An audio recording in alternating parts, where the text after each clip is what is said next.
Hi friends, welcome to Mahalakshmi saris. ఈరోజు నేను మీకు చూపిస్తున్నాను సరికొత్త ఐటమ్ అండి. ఏంటా అంటారా, బబుల్ జకార్డ్ శారీస్ అండి. ఇవి చూడండి, బబుల్స్, ఇవన్నీ కూడా బబుల్స్ అనమాట.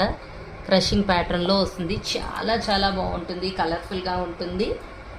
బార్డర్ మొత్తం కూడా మనకి కంచి బార్డర్ ఇచ్చేస్తారు. మొత్తం కూడా సూపర్గా ఉంటుంది. శారీ మొత్తం ఇలా ప్రింటింగ్ వస్తుంది అనమాట. ఉండండి ఫ్రెండ్స్, అసలు నాకు ఇది డౌట్గా ఉంది. శారీయేనా? శారీయే. మరి ఏంటి అసలు వెయిటే లేదు. చూడండి, ఇదంతా పళ్ళు పాటు కదా, ఇది బ్లౌజ్ మొత్తం వచ్చింది. మరి కానీ అసలు బరువే లేదే చీర. అబ్బా ఎంత బాగుందో. బ్లౌజ్ పీస్ ఉన్నంత బరువే ఉందండి, అస్సలు బరువు లేదు చీర. ఇంకెందుకు లేక దీంట్లో కలర్స్ చూపించేస్తాను. ఇమీడియట్గా మీకు ఏ కలర్ కావాలో స్క్రీన్ షాట్ కొట్టి నాకు పెట్టేయండి ఫ్రెండ్స్. ఇంత బాగుంది శారీ వచ్చేసి, ఎంత లైట్ వైట్ చెప్పాను, చూసారు కదా. కలర్స్ కూడా కాంట్రాస్ట్ బార్డర్స్తో, కంచి బార్డర్తో సూపర్గా ఇచ్చారనమాట. Bubble jacquard saris, latest fabric, చాలా చాలా బాగుంది. So hurry up my dear friends, bye.